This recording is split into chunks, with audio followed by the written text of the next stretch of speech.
సానుకూలంగా స్పందించే పరిస్థితి కదా. ఇప్పుడు దీనివల్ల కూడా ఈ ఇష్యూ రైజ్ అవ్వట్లేదు. 100% అది. ఆర్ కృష్ణయ్య గారు, జాజుల శ్రీనివాస్ గారు వాళ్ళందరూ ఎప్పటి నుంటో బీసీల గురించి పోరాటం చేస్తారు. దగ్గరికి వచ్చే వరకు ఏంటంటే ఆర్ కృష్ణయ్య గారు దగ్గరికి వచ్చినాక చంద్రబాబు నాయుడు గారు ఎప్పుడైతే బీసీలకు సీఎం పదవి కట్టబెడతామనగానే టీడీపీలో చేరి తర్వాత బీజేపీ రాజ్యసభ సభ్యులుగా ఇది అయిపోయారు. ఇక జాజుల శ్రీనివాస్ చేసిర్రు సరే, అప్పటి నుండి పోరాటం చేసి కాంగ్రెస్ ప్రభుత్వం వచ్చిన తర్వాత మరి రేవంత్ రెడ్డితో అన్ని విధాలుగా చేసి ఆ విధంగా ముందుకు తీసి బిల్లు పెట్టి, కానీ అందరూ అనేది ఏంటంటే జాజుల శ్రీనివాస్ గారు మన రేవంత్ రెడ్డికి బాగా క్లోజు. ఈ బిల్లు పెట్టిరు కదా, ఇప్పుడు కొత్తగా మన ఎవరు జస్టిస్ ఈశ్వరయ్య గారు ఇప్పుడు వారు తర్వాత చిరంజీవులుగా ఐఏఎస్ రిటైర్ అయిన వాళ్ళు, వీళ్ళు తర్వాత ఈయన విశారదన్ మహారాజ్ గారు, వీళ్ళ విశారదన్ మహారాజ్ అయితే ఎప్పటి నుంటో ఆయన పార్టీ పెట్టుకున్నారు, ఎస్సీ ఎస్టీలకు చేసుకుంటారు.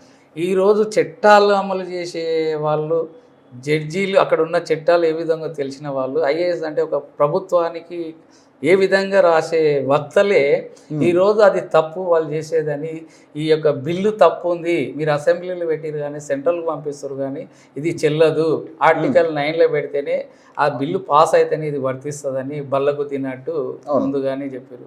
మేము కూడా పోయినాం జంతర్ మంతర్కి, బీసీల సీఎం గారు పెద్ద ఎత్తున పెడితే ఢిల్లీ కూడా మేము పోయినాం. అక్కడ జరిగింది కూడా అయినప్పుడు ఇది అమలు చేయాలి కదా అనేది వాదన. వీళ్ళు ఏంటంటే ఇప్పుడు సీఎం గారు తీసుకెళ్ళి అక్కడ సెంట్రల్లో ప్రెషర్ పెడితే కానీ కాదనేది ఉంది.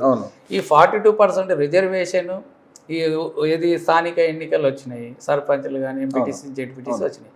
మా బీసీ బిడ్డలకి ఏంటంటే మాకు ఆ రిజర్వేషన్ వస్తేనే మేము అన్నిట్ల రంగాలలో 42% ఉండాలని చెప్తాను. విద్య, వైద్య కానీ, ఈరోజు పొలిటికల్ కానీ ఎదగాలంటే బీసీలు అంటే ప్రభుత్వం ఒక ఆర్డినెన్స్ చేయాలని కాదు. ఇప్పుడు అన్ని కులాలు 90% ఉన్న బీసీ కులాలకు 10% ఉన్న వాళ్ళకు రాజాధికారాలు వాళ్ళకే అంటే మేము విడిగా తీస్తలేము.